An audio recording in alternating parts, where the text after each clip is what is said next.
बच्चों, कैसे हैं आप सब? आशा करती हूँ आप सब अच्छे होंगे, स्वस्थ होंगे। स्वागत है आपका इस कक्षा में। आइए आज हम पढ़ते हैं हिंदी का पाठ 13 नीति वचन। नीति वचन ये कबीर और रहीम के वचन हैं, है ना?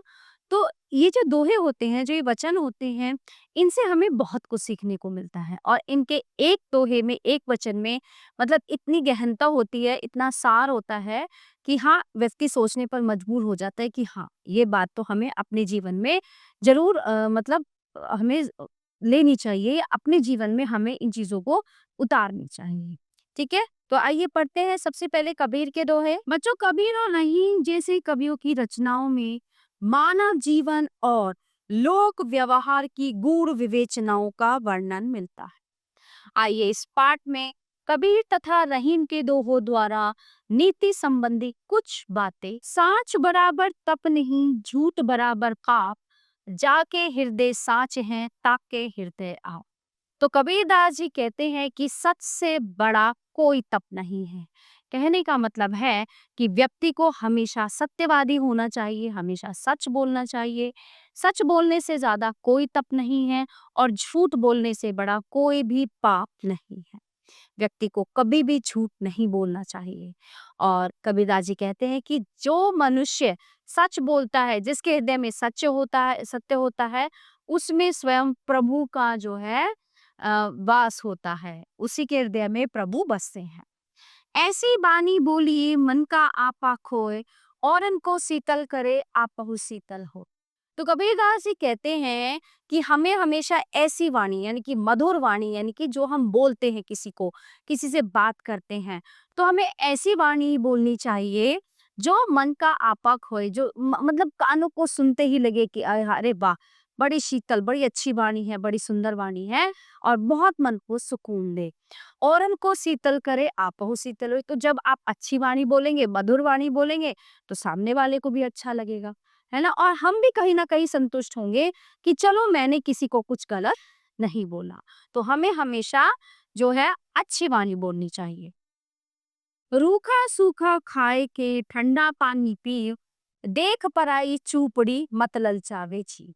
ये कहते हैं कि आप पर कितनी भी विपत्ति आ जाए, कितना भी समय आपका खराब हो, आपके घर में चाहे रूखी सूखी है, चाहे नमक की है ना?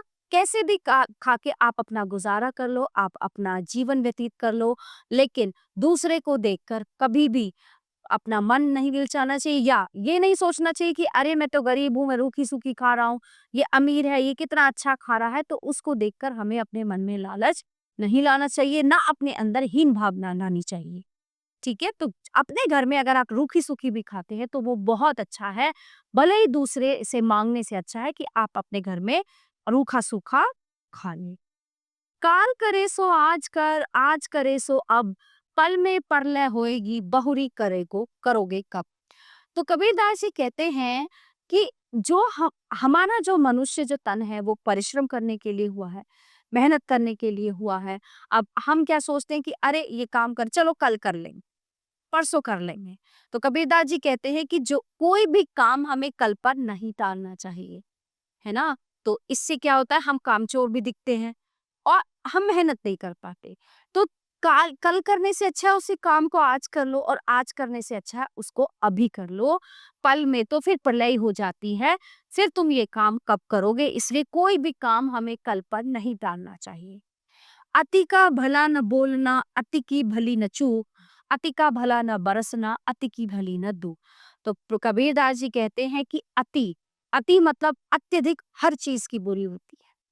अत्यधिक हर चीज का होना बुरा होता है।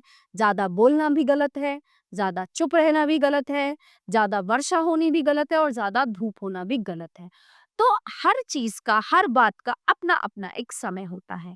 तो कहते हैं कि अपना हिसाब से मतलब जितना हो सके कम बोलिए, हिसाब से बोलिए, हिसाब से चुप रहिए। एक कहते हैं वर्षा भी होती है कि जब वो अति होने लगती है तो वो भी विनाश का रूप ले लेती है। जब धूप ज्यादा होती है तो वो भी विनाश का रूप ले लेती है। ठीक है? तो ये कबीरदास जी ने कहा। आगे हम चलते हैं रहीम के दो। जो रहीम उत्तम प्रकृति का करी सकत कुसंग, चंदन दिश व्यापत नहीं लिपटे रहत भुजग। तो रहीम दास जी कहते हैं कि जो व्यक्ति अच्छी संगत वाला है, जो व्यक्ति अच्छे विचारों वाला है, जिसके अंदर अच्छे गुण हैं, उस व्यक्ति का कुसंगति यानी कि बुरी संगत कुछ नहीं बिगाड़ सक जो व्यक्ति सही है, जो सद्व्यवहार है जिसके अंदर, जो अच्छी प्रवृत्ति का है, उसका जो है बुरी संगत कुछ नहीं बिगाड़ती। जिस प्रकार चंदन के वृक्ष पर हजारों सर्प लिपटे होते हैं, फिर भी चंदन की खुशबू कहीं जाती है? नहीं जाती, है ना? चंदन की खुशबू एज़ इट इज़ रहती है, तो कितने आप अच्छे हैं, तो चाहे कितनी भी बुरी संगत हो, आपका कोई कुछ नहीं बिगाड़ सकता।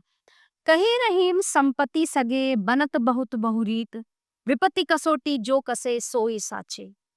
तो रहीमदास जी कहते हैं कि बहुत सारे जो संपत्ति, जब हमारे पास धन संपत्ति होती है तो सभी हमारे मीत होते हैं, सभी हमारे रिश्तेदार होते हैं, सभी हमारे दोस्त होते हैं, है ना? सभी हमसे रिश्ता रखते हैं, लेकिन सच्चा मित्र वही है जो हमारे बुरे समय में हमारा तरुवर फल नहीं खाते हैं, सरवर पिएती न पानी, कही रहीम पर काज हित संपत्ति सचही सुजान। रहीमदास जी कहते हैं कि आपने देखा है कभी सरोवर यानी कि तालाब अपना पानी पीता है, वृक्ष अपने जो है वृक्ष अपने फल खाता है, या वृक्ष अपनी आपको छाया देता है? नहीं ना।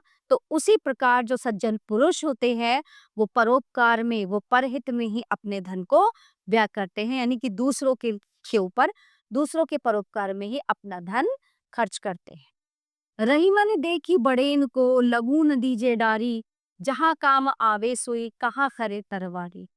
यानी कि रहीमदास जी कहते हैं कि बड़े को देखकर छोटे को नहीं त्यागना चाहिए, यानी कि ये नहीं सोचना चाहिए कि अरे ये तो बड़ा व्यक्ति है, अरे ये तो बड़ा है, इसको तो बड़प्पन चाहिए, कि छोटों को हम हीन भावना की दृष्टि से देखे, हीन दृष्टि से देखे। वहीं पर जो है जो काम सुई कर सकती है वो काम तलवार नहीं कर सकती।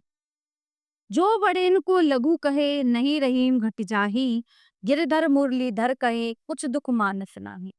यानी कि किसी बड़े को छोटा कहने पर उसमें कोई कुछ नहीं घट जाता, किसी बड़े को अगर छोटा कह दे तो उसमें उसका कुछ नहीं घट जाता। जिस प्रकार श्री कृष्ण हैं, उनको चाहे गिरधर कहो, चाहे मुरलीधर कहो, चाहे बंसी वाला कहो, वो कभी बुरा मानते हैं? नहीं ना। इसलिए कोई फर्क नहीं पड़ता, आप केवल अपने विचार और कर्म से बड़े होने चाहिए, बाकी आपका कोई कुछ नहीं बिगाड़ सकता। प्यारे बच्चों, ये थे कबीर और रहीम के दोहे जो हमने यहाँ पे पढ़े। यह अध्याय यहीं पे समाप्त होता है। आशा करती हूँ आपको अच्छे से समझ आया होगा। मिलते हैं अगली कक्षा में। धन्यवाद।